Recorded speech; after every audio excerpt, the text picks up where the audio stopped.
오늘 하나님의 말씀 보겠습니다. 오늘은 고린도전서 15장 신약성경 282페이지 그 부분에 고린도전서 15장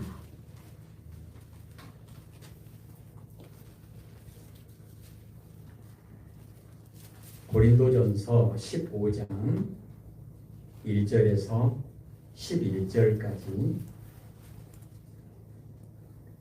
신약성경 282페이지 그 부분에 고린도전서 15장 1절에서 11절까지 한 절씩 교독할 때 제가 먼저 1절을 읽겠습니다.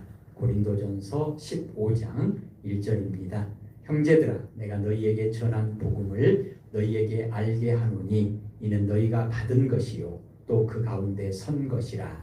형제들아, 내가 전한 그 말을 굳게 지키고 헛되이 잊지 아니하시면 그로 말미암아 구원을 받으리라. 내가 받은 것을 먼저 너희에게 전하였노니 이는 성경대로 그리스도께서 우리 죄를 위하여 죽으시고 장사 지낸 바 되셨다가 성경대로 사흘만을 다시 살아나사 게바에게 보이시고 후에 12 제자에게와 그 후에 500여 형제에게 일시에 보이셨나니 그 중에 지금까지 대다수는 살아있고 어떤 사람은 잠들었으며 그 후에 야고보에게 보이셨으며 그 후에 모든 사도에게와 맨 나중에 만삭되지 못하여 사람에게도 보이셨나니 나는 사도 중에 가장 작은 자라. 나는 하나님의 교회를 박해하였으므로 사도라 칭함받기를 감당하지 못할 자니라. 그러나 내가 말할 것은 하나님의 은혜로 된 것이니 내게 주신 주의 은혜가 헛되지 아니하여 내가 모든 사도보다 더 많이 수고하였으나 내가 한 것이 아니요 오직 나와 함께하신 하나님의 은혜로라. 그러므로 나나 그들이나 이같이 전파하매 너희도 이같이 믿었느니라. 아멘. 오늘은 사도 바울의 고백이고 사도 바울의 증거인데요. 10절에 보니까 하나님의 은혜다 이렇게 고백하면서 하나님의 은혜를 두 번이나 고백하고 있습니다.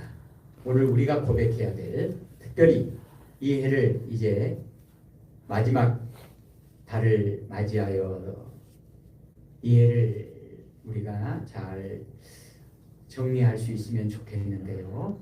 이 한 해를 정리하면서 매 순간 그렇지만 우리가 고백해야 할 것이 무엇일까? 교회적으로나 또 가정적으로나 개인적으로나 국가적으로나 우리가 고백해야 할 것이 무엇일까?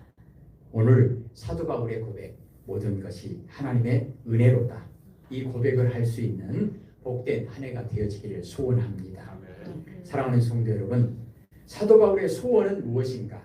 크게 보면 두 가지죠. 오직 하나님께만 영광을 돌리는 것입니다. 그럼 하나님께 영광을 돌리는 것이 구체적으로 뭐냐? 오늘 우리가 읽었던 말씀에 보니까 사도 바울은 오직 하나님만 높입니다. 하나님만 높입니다. 이것이 하나님께 영광을 돌리는 겁니다.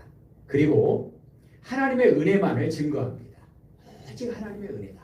모든 것이 하나님의 은혜다. 이것이 하나님께 영광을 돌리는 것입니다. 그리고 사도 바울의 소원은 뭐냐면 자기를 잘 아는 겁니다. 하나님을 잘 아는 것은 하나님의 은혜를, 하나님의 영광을 높이는 것이고 자기를 잘 아는 것은 뭔가요? 내가 얼마나 죄인인지, 내가 얼마나 낮고 천한 부족한 존재인지 이걸 아는 겁니다. 사도 바울은 그래서 사도 바울의 간증의 주 골자는 뭐냐면 자기가 얼마나 죄인이고 얼마나 부족한지 이것을 고백하면서 상대적으로 하나님이 얼마나 높고 하나님이 얼마나 위대하신지 이것을 증거하고 있습니다. 사도 바울은 그래서 자신에 대해서는 철저하게 겸손하게 고백하고 하나님께는 오직 영광만 올려드립니다. 오늘 사도 바울이 모든 것이 하나님의 은혜다. 오직 하나님의 은혜다. 자기 인생 전체를 통틀어서 고백할 수 있는 것이 무엇인가? 오직 하나님의 은혜다. 이것을 고백하는데요. 본문에 나와 있는 내용만 가지고 도대체 사도 바울은 무엇을 하나님의 은혜로 고백했는가? 첫째로 8절에 보시면요. 같이 읽어볼까요? 그 맨 나중에 안삭되지 못하여 난 자 같은 내게도 보이셨느니라. 아멘. 앞부분의 내용이 뭐냐면 3절에 보면요. 예수님께서 이 땅에 오셔서 하나님이 약속하신 대로 성경대로 십자가에서 죽으셨습니다. 이것을 증거합니다. 그리고 다시 하나님의 약속대로 다시 살아나셨습니다. 죄와 사망 권세를 이기시고 살아나셨습니다. 4절에 그렇게 기록되어 있죠. 장사 지낸 바 되셨다가 성경대로 사흘 만에 다시 살아나사 그 다음에요. 5절에 보시면 게바에게 보이시고 후에 12제자에게 와 그 후에 500여 형제에게 일시에 보이셨나니 예수님께서 부활하시고 이제 제자들을 찾아가셔서 만나 주셨다는 겁니다. 누구누구를 만나 주셨다. 이것을 얘기하면서 7절에 야고보에게도 보이셨다. 그리고 사도에게 보이셨다. 그러면서 8절에 뭐라고 고백합니까? 만삭되지 못한 나에게도 조수가죠. 만삭되지 못한 나에게도 자기가 얼마나 약하고 무능하고 부족한지 사도 바울은 그렇게 고백합니다. 9절에 나는 사도 중에 가장 작은 자라. 그런데 예수님께서 나 같은 이런 죄인에게도 나같이 보잘것없는 이런 형편없는 사람에게도 찾아오셔서 만나주셨다. 근데 1대1로 만나주신 거예요. 그 위에 500명에게는 동시에 한꺼번에 500명을 만나주셨는데 사도 바울은 1대1로 하나님이 예수님께서 1대1로 사도 바울을 만나주셨다. 이것이 사도 바울의 평생의 하나님의 은혜에 대한 고백입니다. 바울이 하나님의 종 예수님의 사도가 된 것은 부활하신 주님이 만나주셨기 때문입니다. 주님이 교회들에 대해서 사도 바울이 지금 예수님을 만날 때가 어떤 상황이었는지 아시죠? 죄인의 괴수였을 때, 특별히 예수 믿는 사람들을 잡아다가 감옥에 가두고 죽이는 일에 앞장선 그 사도 바울.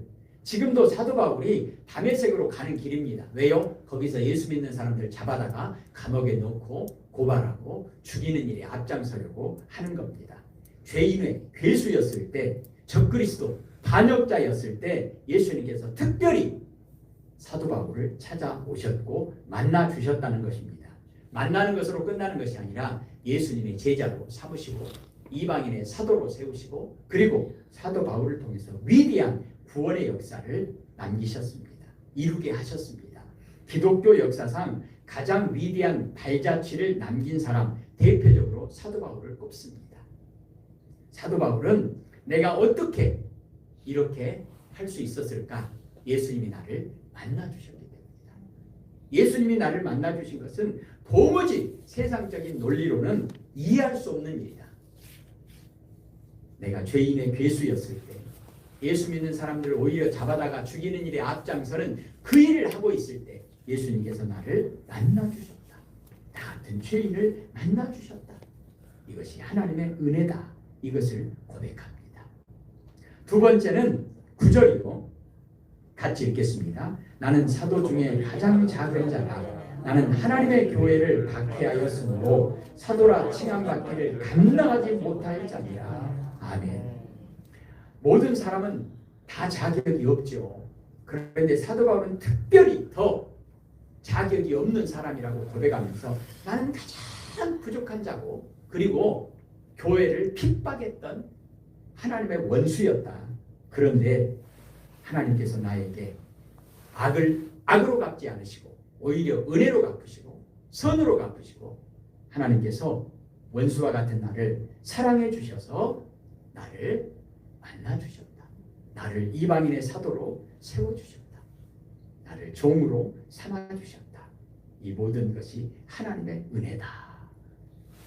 바울은 기독교에 끼친 바울의 공헌은 교회들을 위한 그 헌신은 그 누구도 따라올 수 없을 만큼 독보적인 그런 업적을 남겼습니다. 그런데 바울이 이렇게 할 수 있었던 그 동기가 뭐냐? 끝까지 겸손하게 하나님의 종으로서 예수님의 제자로서 목숨 다 바쳐서 충성할 수 있었던 그 근거 뿌리가 뭐냐? 과거에 바울이 교회를 핍박했던 죄인이었다고 하는 이 사실, 나는 죄인이었는데 하나님께서 나를 불쌍히 여기셔서 나에게 은혜를 베풀어 주셨고 나를 특별히 아무런 자격이 없는데 나를 하나님의 종으로 세워주셨다. 모든 것이 하나님의 은혜다. 이 고백이 있었기 때문에, 이 겸손한 마음이 있었기 때문에 바울은 위대한 하나님의 구원 역사에 귀하게 쓰임받을 수 있었다는 것입니다. 그러니까 바울이 옛날에 지었던 그 죄가 바울이 교만하지 않을 수 있도록 브레이크 역할을 했다는 거예요. 그래서 바울은 그것까지도, 나의 죄까지도 하나님께서는 손으로 바꾸셨다. 이것을 고백합니다. 그래서 바울은 죽는 순간까지 날마다 나를 쳐서 복종시킨다. 날마다 내가 죽는다. 이 고백을 하면서 나는 죄인 중에 괴수였던 사람인데 그럼에도 불구하고 하나님께서 나를 불쌍히 여기셔서 하나님의 은혜로 나를 하나님의 종으로 삼아주셨다.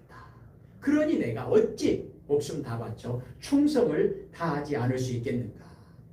그래서 사도 바울은 사도행전 20장 24절에 나의 달려갈 길과 주 예수께 받은 사명, 하나님께서 나에게 맡겨주신 그 일을 위해서는 나의 생명조차도 조금도 귀한 것으로 여기지 않는다. 이런 고백을 하는 겁니다. 그리고 바울이 고백했던 하나님의 은혜가 뭔가 보면 10절입니다. 한 번 더 같이 읽을까요? 그러나 내가 나게 된 것은 하나님의 은혜로 된 것이니 내게 주신 그의 은혜가 헛되지 아니하여 내가 모든 사도보다 더 많이 수고하였으나 내가 한 것이 아니요 오직 나와 함께 하신 하나님의 은혜로라. 아멘. 사람은 언제나 자기의 업적을 자신의 공명심이나 자신의 지위를 드러내는 데 사용합니다. 우리 대표적으로 이제 앞으로 많이 붙게 될 텐데 이제 선거가 다가오면 막 프랑카드에 붙여놓잖아요. 국회의원들이 내가 힘써가지고 우리 지역에 매덕을 땡겨왔다. 내가 노력해가지고 우리 지역에 무슨 일을 했다. 매덕을 받아왔다. 이런 거 많이 기록해 놓잖아요. 사람은 언제나 자신의 업적을 이렇게 자기의 지위를 드러내거나 자기의 공명심을 드러내는 데 사용한다는 겁니다. 사도 바울은 많은 업적을 남겼습니다. 이걸 인정해요. 있는 사실이니까 인정을 해요. 근데 왜 인정을 하느냐? 내가 어떻게 그렇게 많은 일을 할 수 있었을까? 하나님이 착한 일을 시작하시고 하나님이 이루셨다. 그러니까 사도 바울이 했던 그 모든 그 많은 업적과 사도 바울이 이루었던 그 일은 자기 자신으로 말미암은 것이 아니라 오직 하나님의 은혜로 된 것이다. 이렇게 고백합니다. 그러면서 나 같은 사람에게 하나님께서 이렇게 많은 일을 맡겨주셨다고 하는 사실이 나는 도저히 나에게는 감당할 수 없는 은혜다. 이렇게 고백하는 겁니다. 이것이 바로 우리가 본받고 따라야 할 신앙이요 인격입니다. 우리가 이번 주일에 요셉의 신앙과 인격에 대한 말씀을 나누었잖아요. 오늘 사도 바울의 신앙과 인격이 무엇인가? 오직 하나님만 높이는 겁니다. 그리고 하나님께서 나에게 맡겨주신 그 일, 다른 사람보다 더 많은 일을 맡겨주셨고 더 많은 일을 할 수 있었던 것은 하나님의 은혜다. 이렇게 고백하는 겁니다. 이것이 최고의 신앙이고 최고의 경건입니다. 이럴 수 있었던 근거가 뭔가? 이사야 43장 1절에는 이렇게 고백합니다. 야곱아, 너를 창조하신 여호와께서 지금 말씀하시느니라. 이스라엘아, 너를 지으신 이가 말씀하시느니라. 너는 두려워하지 말라. 내가 너를 구속하였고 내가 너를 지명하여 불렀나니 너는 내 것이다. 사도 바울의 고백이 그 말이에요. 나는 엄마 뱃속에서 10달 못 채우고 나온 그런 미숙아에 불과하고 많은 사람들 중에서 가장 하나님 앞에 악한 죄인이고 하나님의 원수였는데 하나님께서 나를 구원해 주셨고 나를 특별히 지명해서 불러주셨고 너는 내 것이다 말씀하시고 너는 내 종이다. 내가 너를 믿는다. 내가 너에게 이 일을 맡기겠다. 내 일을 맡기겠다. 하나님의 종이라고 하는 것은 세상의 종과는 본질적으로 차이가 있는 거죠. 무슨 의미죠? 하나님의 종은 하나님의 일을 하는 겁니다. 세상 일이 아니고. 사도 바울이 고백하는 거예요. 나 같은 것이 무엇이길래 나 같은 죄인에게 하나님의 일을 맡기셨을까? 그것도요 엄청나게 많은 일을 맡기신 거예요. 보통 사람은 상상도 할 수 없는 일을 맡긴 거예요. 어떻게 이런 일이 나에게 일어났을까? 모든 것이 하나님의 은혜로다. 이렇게 고백합니다. 우리가 다음 주에 보게 될 텐데 사도 바울의 이 믿음의 고백에 그 뿌리에 뭐가 있는가? 겸손이 있어요. 그 부분을 한번 찾아보겠습니다.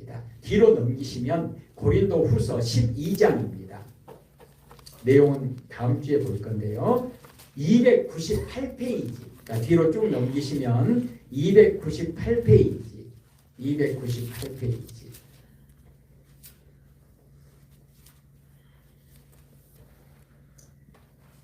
298페이지 보면 고린도 후서 12장이 나오는데요. 고린도 후서 12장 1절부터 10절까지 한번 읽겠습니다. 교독하겠습니다. 제가 먼저 1절 읽겠습니다. 무익하나마 내가 부득불 자랑하노니 주의 환상과 계시를 말하리라. 내가 그리스도 안에 있는 한 사람을 아노니 그는 14년 전에 셋째 하늘에 끌려간 자라. 그가 몸 안에 있었는지 몸 밖에 있었는지 나는 모르거니와 하나님과 하시니 내가 이런 사람을 아노니 그가 몸 안에 있었는지 몸 밖에 있었는지 나는 모르거니와 하나님은 아시느니라. 그가 나보다로 이끌려 가서 말로 표현할 수 없는 말을 들었으니 사람이 가히 이르지 못할 말이로다. 내가 이런 사람을 위하여 자랑하겠으나 나를 위하여는 약한 것들 위에 자랑하지 아니하리라. 내가 만일 자랑하고자 하여도 어리석은 자가 되지 아니할 것은 내가 참 말을 함이라. 그러나 누가 나를 보는 바와 내게 듣는 바에 지나치게 생각할까 두려워하여 그만두노라. 여러 계시를 받은 것이 지극히 크므로 너무 자만하지 않게 하시려고 내 육체에 가시곧 사탄의 사자를 주셨으니 이는 나를 쳐서 너무 자만하지 않게 하려 하심이라. 이것이 내게서 떠나가게 하기 위하여 내가 세번 기침하게 나에게 이르시기를 내 은혜가 내게 족하도다. 이는 내 능력이 약한 데서 온전하여짐이라 하신지라. 그러므로 도리어 크게 기뻐함으로 나의 여러 약한 것들에 대하여 자랑하리니 이는 그리스도의 능력이 내게 머물게 하려 함이라.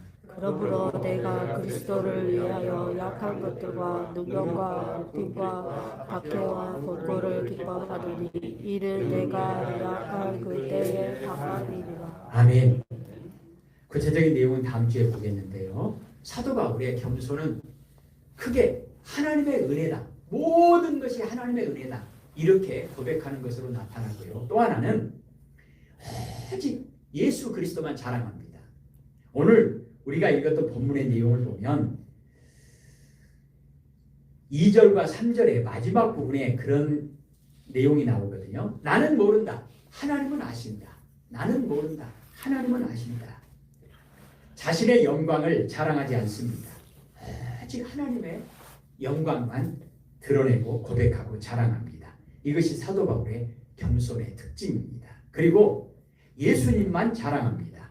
오늘 2절 3절에 나는 모른다. 예수님은 아신다. 나는 모른다. 예수님은 아신다. 이게 무슨 말이에요? 내가 알아서 그 일을 한 것이 아니라 전부 다 예수님이 하신 일입니다. 나는요 예수님만 따라갔을 뿐입니다. 예수님이 하셨던 일 그냥 내가 본받아서 나는 원본이 아닙니다. 나는 복사입니다. 이런 고백이에요. 오직 예수님만 자랑하는 거예요. 이것이 사도 바울의 겸손의 특징입니다. 그리고 사도 바울의 겸손의 특징은 뭐냐면 나는 그런 미숙아일 수밖에 없고 그런 죄인임에도 불구하고 순간순간 끊임없이 내 속에서 교만이 올라오는데 하나님께서 그대로 내버려 두면 교만해서 망할 사람이 분명한데 하나님께서 나를 특별히 사랑해 주셔서 교만하지 않게 장치를 해 주셨다는 거예요. 브레이크 장치를 여러 군데 해 주셔가지고 안 돼, 그만, 안 돼, 거기까지, 안 돼, 계속 나를 교만하지 않게 하시려고. 왜죠? 교만하면 망하는 겁니다. 하나님께 은혜와 사랑을 받는 유일한 길은 뭐죠? 겸손을 끝까지 유지하는 거예요. 어떻게 해야 우리가 이 땅에서도 승리하고 하나님의 나라에까지 이룰 수 있겠는가? 끝까지 겸손해야 됩니다. 근데 사람은 끝까지 겸손하기가 참으로 어렵습니다. 그런데 사도 바울은 나는 겸손하지 못한데 하나님께서 내가 교만하지 않도록 계속 나를 막아주셨고 간섭해 주셨고 붙들어 주셔서 내가 끝까지 겸손하게 하나님의 그 종으로서의 사명을 감당할 수 있었다. 그래서 사도 바울은 나의 약한 것을 자랑한다. 나의 약한 것을 자랑한다. 사도 바울이 약합니까? 절대 약하지 않습니다. 그러면 사도 바울에게 나타나는 강함은 뭐냐? 오직 하나님이 나에게서 하나님의 강함을 나타내신다. 오직 예수님이 약한 나에게서 예수님의 강함을 나타내신다. 그러니까 자기의 약함을 자랑한다는 말은 오직 하나님의 강하심, 하나님의 위대하심, 하나님의 높이심을 하나님의 위대하심을 높이는 거예요. 이것이 사도 바울의 겸손의 아주 중요한 특징입니다. 이것은 또 다음 주에 보도록 하겠습니다. 오늘 사도 바울은 모든 것이 하나님의 은혜다. 오늘 우리들에게도 특별히 12월이 아니라 매 순간순간마다 매달 매 주일마다 고백해야 될 것이 오직 하나님의 은혜입니다. 이 믿음의 고백으로 승리하는 우리 모두가 되어지기를 소원합니다. 기도하십시다. 하나님 아버지, 사도 바울처럼 우리도 모든 것이 하나님의 은혜입니다. 고백할 수 있는 믿음을 허락하여 주옵소서. 은혜 위에 은혜를 더하여 주시는 하나님의 그 크신 사랑을 깨닫고 고백하는 데 부족함이 없도록 하나님 도와주세요. 예수님 이름으로 기도합니다. 아멘.